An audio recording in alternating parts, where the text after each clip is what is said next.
Buenas tardes a todos. Hoy estamos próximos a celebrar el 20 de junio, que nosotros conocemos como Día de la Bandera y es la fecha de fallecimiento del general Belgrano.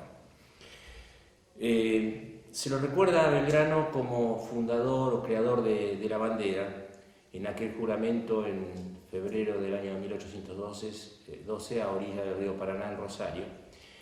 Pero creo que es importante destacar que don Manuel Belgrano, don Joaquín del Corazón de Jesús Belgrano y Pérez, no solamente fue el fundador de la bandera, quizás ese fue un hecho circunstancial. Lo importante de Belgrano y lo que hace a su destacada figura es lo polifacético que fue. Belgrano no solamente fue un jurista, también fue periodista, fue diplomático, educador, fundador de pueblos, fue general, como conocemos todos, y reunió una cantidad de cualidades o virtudes que le hacían un hombre moralmente intachable. Supo cultivar las virtudes cardinales, un hombre dotado de fortaleza, templanza, un profundo sentimiento de justicia y prudencia. La familia Belgrano se origina en Oneglia, que era un pueblito en Génova, donde el padre de temprana edad empezó a ejercer el comercio. Don Domenico Belgrano y Peri, tal era su nombre, se dedica desde muy joven al ejercicio del comercio, como bien dije, en Génova. Por su interés en llegar a mejores condiciones como comerciante, se traslada a Cádiz. Es en Cádiz donde se vincula a comerciantes destacados de ese momento, logra ingresar en el ambiente más importante, lo que eran los comerciantes, haciéndose, como bien dije, la figura de confianza, y ahí desarrolla en mayor medida su condición de comerciante. Aquí la nacionalidad española y decide trasladarse a Buenos Aires, que era un centro comercial muy importante. Es en Buenos Aires donde conoce a doña Josefa González Casero, que era una mujer de origen, antepasados de fundadores en Santiago del Estero, una criolla, con quien se casa y tienen 15 hijos. Entre esos hijos podemos destacar la figura de don Manuel Belgrano, quien de temprana edad, como era de costumbre en esos tiempos y en el caso de la familia de distinción, la familia de Belgrano era una familia de distinción. Su padre había hecho una gran fortuna como comerciante beneficiado por el monopolio español, a la medida que se considera que era la segunda fortuna en esos tiempos del virreinato. Don Belgrano inicia, como todos los hijos de familias distinguidas, a sus primeras letras, a leer, a escribir, a las 4 operaciones y el catecismo, como era habitual, con profesores particulares. Tiene una gran vinculación con los monjes dominicos del convento de Santo Domingo. Seguramente es allí donde desarrolla su fe cristiana, su profunda fe cristiana, que lo acompaña durante toda su vida. Ya joven ingresa en el Colegio de San Carlos. No debemos olvidarnos que el Colegio de San Carlos, hoy en Nacional de Buenos Aires, era el conocido Colegio de San Ignacio, o de los jesuitas. Ese colegio, seguramente Belgrano, en sus clases de teología y de filosofía, va tomando conocimiento de esa formación que lo va a llevar a adherir a la Revolución de Mayo, fundamentalmente a las doctrinas sostenidas por Francisco Suárez y Francisco de Victoria, fundamentalmente por el jesuita Francisco Suárez, con su doctrina de la retroversión, que veremos más tarde, que es la que él hace valer durante las jornadas de mayo. Una vez recibido en el Colegio Nacional de Buenos Aires, contra la voluntad de su padre, que pretendía que sea comerciante igual que él, decide ir a Europa a estudiar leyes. Estudia en España, en la Universidad de Valladolid y también en la Universidad de Salamanca. Obtiene el título de bachiller en leyes. Contrariamente a la voluntad de los padres, él decide no hacer el doctorado. Consideraba que era totalmente insustancial hacer el doctorado. En esos tiempos coinciden en un proceso que se le inicia al padre, enredado en una causa por malversación de fondos y contra la aduana en la cual se había incurrido uno de sus amigos. Esto es clara preocupación de Belgrano, porque el padre no solamente se les confiscan los bienes, sino que además tiene que sufrir la cárcel. Belgrano en España se interesa por lo que eran los movimientos revolucionarios de la Revolución Francesa, se adhiere a los principios de la Revolución Francesa, como propio de todo joven de esos momentos en Europa. Se adhiere, pero sin renunciar a su condición de católico. Tal era su condición que no podemos dejar de tener en cuenta que obtiene la venia papal para leer aquellos libros que eran considerados libros herejes o libros heréticos. Indudablemente quienes podían o tenían acceso a estos libros eran personas que estaban absolutamente convencidas de su creencia católica. Es así como adquiere conocimiento del pensamiento de Montesquieu, de Diderot, de Voltaire, de Rousseau. Se interesa mucho en lo que sea materia de economía, adhiere al movimiento fisiócrata, lee a Quesnay. También se interesa en el aprendizaje de las lenguas vivas. Belgrano era una persona capacitado, podía hablar perfectamente y leer italiano, francés, alemán. Y es así como, después de adquirir todos esos conocimientos en las universidades mencionadas, se traslada a Madrid, donde ejerce de cierta manera las primeras actividades como abogado, y también ahí toma conocimientos, se vincula con quien después se encontrará él en el Ejército del Norte, en la lucha contra los realistas, con quien era Pío Tristán. Después de completar sus estudios, Belgrano decide volver a Buenos Aires. Por las ordenanzas de Bilbao crean el consulado, el cual se erige en 1794. Belgrano había nacido el 3 de junio de 1770, razón por la cual a los 24 años ocupa el cargo, nada más y nada menos, de secretario a perpetuidad del Consulado de Buenos Aires. Es importante este cargo ya que Belgrano era un hombre conocedor del derecho y conocedor de la economía, y el Consulado de Buenos Aires tenía actividades muy vinculadas a todo lo que sea al derecho y a la economía. Manuel Belgrano ocupa y desarrolla unas tareas muy importantes en dicho consulado. Son recordadas sus opiniones vertidas en las memorias del consulado.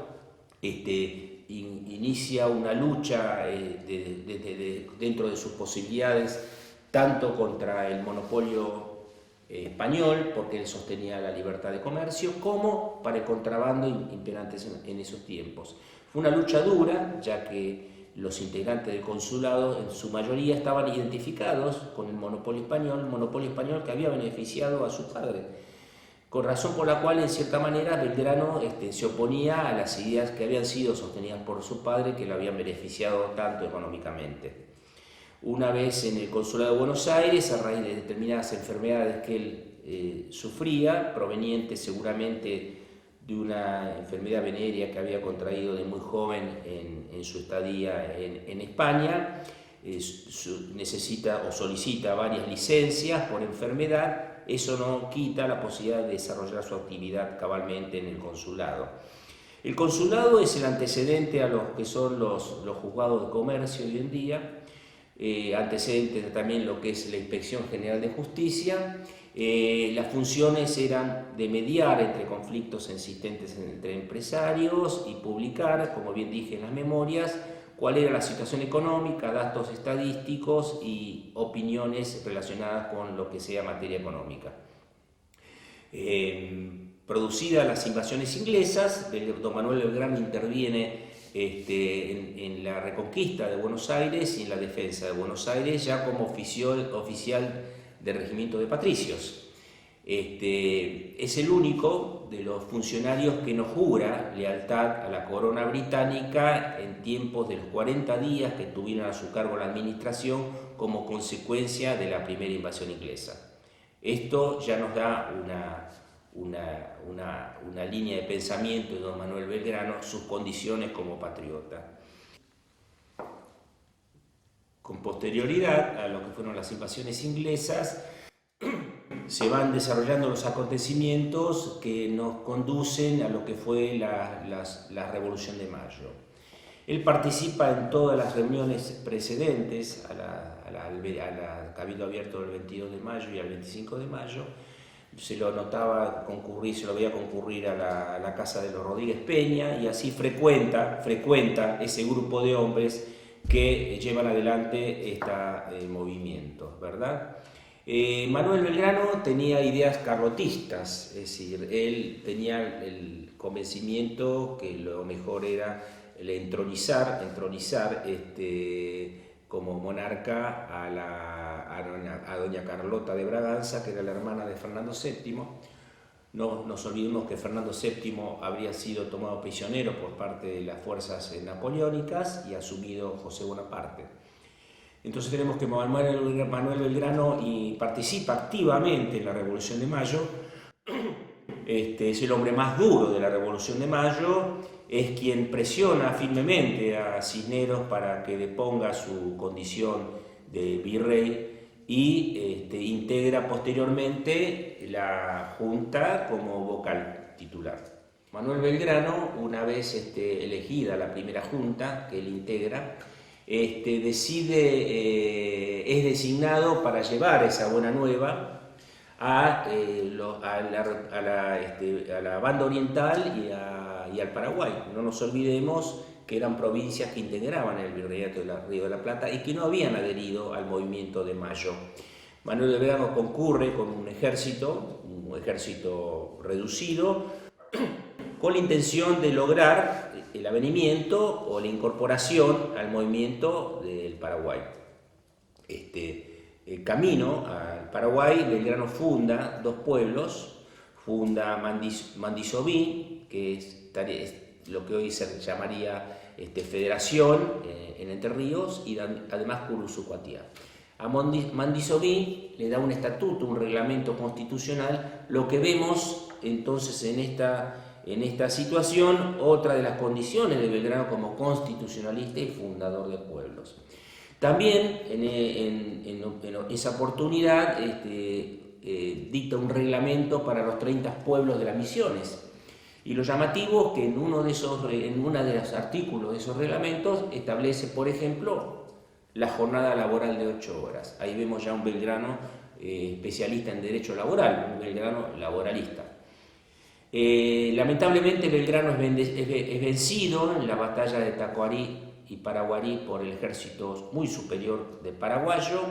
A raíz de eso, después de haber logrado unas derrotas honrosas, ya que capitula bajo determinadas condiciones sin llegar al exterminio, digamos, del ejército patriota, y es convocado en Buenos Aires porque se pretende juzgarlo por las derrotas de Paraguarí y Tacuarí. Después de un proceso extenso con las declaraciones testimoniales de muchos de sus oficiales, resulta absuelto. Él guardaba la mejor imagen por parte de sus oficiales, que destacaban sus condiciones militares, sus condiciones de austeridad y de concepto de lo que era el orden y la disciplina. Belgrano resulta absuelto, ¿verdad? Belgrano resulta absuelto, y es así como se le encomienda otra tarea, que es ir al levantamiento de lo que son las dos baterías en Rosario, oportunidad en la cual se produce el juramento de la bandera, ese 27 de febrero de 1820, y de allí marcha hacia el Ejército del Norte, donde reemplaza a Juan Martín de Porredón. Juan Martín de Porredón había sido un oficial que no tenía las condiciones cabales para dirigir ejército. Belgrano se encuentra con un ejército totalmente desordenado, desmoralizado, indisciplinado, abatido, pero bueno, él logra organizarlo el ejército, y es así que marcha junto al ejército para lo que era, marcha con el ejército al Alto Perú, en donde la importancia del ejército realista hace que retroceda. Desde Buenos Aires se le solicita que retroceda, algunos pretendían que retroceda a Buenos Aires, otros hasta Córdoba. Él retrocede hasta la provincia de Tucumán, se planta en Tucumán, se lleva adelante lo que es la batalla de Tucumán, una batalla muy llamativa porque entre Polvareda y una manga de langosta se torna insostenible, pero en definitiva resulta triunfador. Esto anima al ejército belgraniano, avanza sobre Salta, obtiene el triunfo de la batalla de Salta. Eso anima al ejército y sigue avanzando hacia el Alto Perú, donde es vencido en la batalla de Vilcapugio y Ayohuma. Debemos recordar que a raíz de su triunfo en la batalla de Tucumán y de Salta, se lo premia a Belgrano con 40.000 pesos, los cuales él prefiere que sean destinados a la creación de escuelas. Ahí vemos al Belgrano educador, el Belgrano interesado en la educación. Después de esto vuelve a Buenos Aires, nuevamente juzgado por las derrotas de Vilcapugio y Ayohuma, y también sale sobreseído, absuelto de dicho juzgamiento.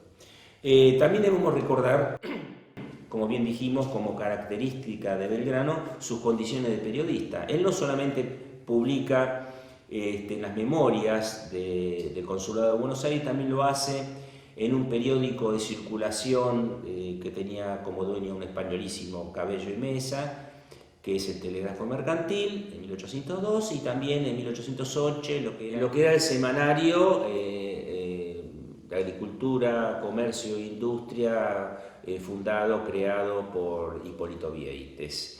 Belgrano, así vemos cómo él va desarrollando todas sus actividades, todas sus condiciones polifacéticas. También se desempeña como diplomático. Todos sabemos que a partir del Congreso de Viena, las potencias imperiales lo que buscan es reconstruir sus territorios ultramarinos, y en el caso particular de España, recuperar sus colonias en América.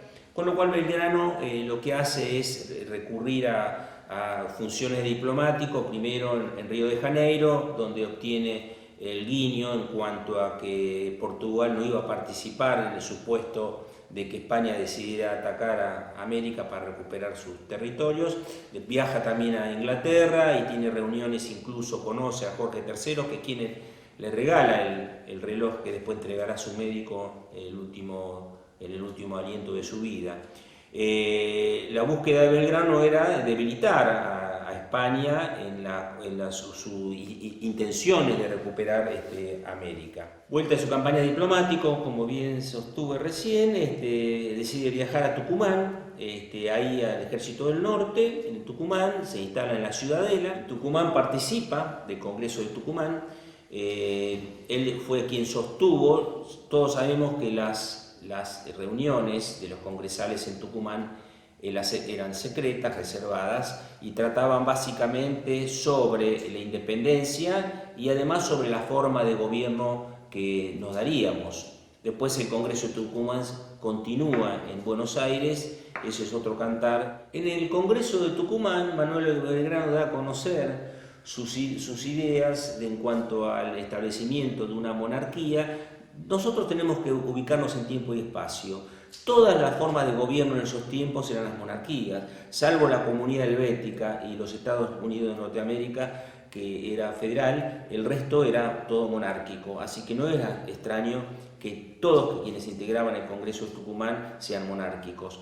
¿Cuál era la idea en particular de Belgrano? Él pretendía entronizar una monarquía incaica, inca, y propone al hermano de Tupac Amaru, Juan Bautista, que sea el monarca. Él creía que a través de este pensamiento iba a lograr la adhesión de Bolivia, del Perú, que tenían indudablemente raíces incaicas. Se le criticó mucho esto a Belgrano, hay quienes dicen que en definitiva fue una maniobra, que sencillamente más que la idea de entronizar un inca era lograr casualmente el apoyo de lo que era el Alto Perú, que prácticamente se había perdido. Luego de declarada la independencia, el 9 de julio de 1816, se lleva adelante una gran fiesta, el día 10 de julio, donde concurren las familias de distinción de Tucumán y de otros lugares, además de los congresales.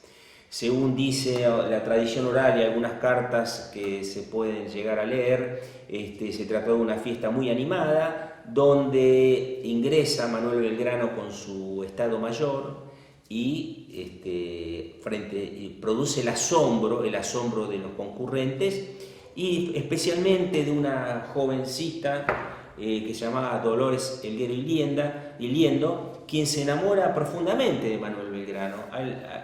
Tanto se enamora de él que con él tiene una hija que se llama Manuela, y que fue el amor hasta el último día de su vida. También amerita destacar y recordar que otra de las grandes mujeres, o el amor de Belgrano, fue doña Josefa Ezcurra. Josefa Ezcurra él la había conocido en el año 1802. Josefa Ezcurra era la hermana de Encarnación, la mujer del restaurador de las leyes Juan Manuel de Rosas. Estaba casada con un Ezcurra, quien, como consecuencia de la Revolución de Mayo y que él no participaba, decide volver a España, al País Vasco, ¿verdad? Es así como Belgrano se enamora de Josefa Ezcurra, quien lo acompaña en su campaña en el norte. María Josefa Ezcurra tiene un hijo, Pedro Rosas y Belgrano, ya que este chico es dado en adopción o adoptado por Encarnación Ezcurra y Juan Manuel de Rosas, que lo educan y lo crían como si fuera un hijo. Manuel Belgrano no reconoce ninguno de estos dos hijos. Él quedó profundamente enamorado de Dolores Elguero, es así que concurre a Tucumán y la busca y la encuentra a ella, conoce a su hija, pero no logra casarse porque doña Dolores Elguero, los padres, a raíz de lo que resultaba de quedar como madre soltera, deciden casarla estando embarazada con un español de apellido Rivas, quien luego la abandona, pero no fallece. Y al no fallecer, no enviuda, y por lo tanto Belgrano, que tenía intenciones de casarse con ella, no lo puede hacer.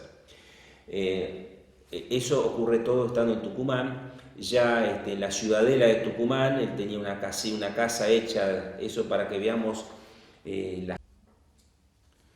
una casa hecha de adobe y paja, donde vivía en condiciones de una gran austeridad. Belgrano era un hombre muy austero, él renuncia a la mitad de su sueldo, él mismo se cosía y arreglaba su vestimenta y sus botas. Llega un momento que le pide a su amigo allá en la ciudadela tucumana, donde dormía en un catre, con un colchón fino, solía almorzar con sus oficiales superiores, donde intercambiaban opiniones. Es destacable también una virtud de Belgrano, de saber escuchar a sus subordinados. Él los escuchaba atentamente, más allá de que él decidía, pero los escuchaba. Esto es una virtud de Belgrano. Esta austeridad le llevó muchas veces a incluso tener algunas ausencias de ropa adecuada, así que un amigo de él, en el que hace en la ciudadela, Celedonio Balbín, le ofrece un dinero para poder comprar alguna ropa o alguna vestimenta de la cual él no disponía. En esos tiempos en la ciudadela, ya Manuel Belgrano empieza a incrementarse o a aumentar sus enfermedades.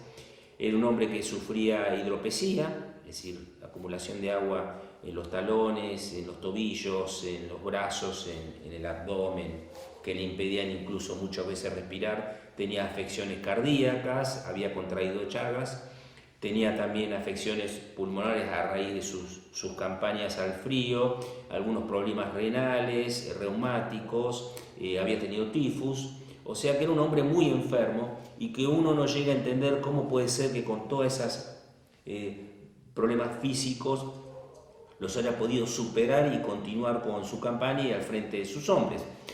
Hay una característica que me gusta destacar de Belgrano y que dicen quienes lo conocieron, fundamentalmente Celedonio Balbini.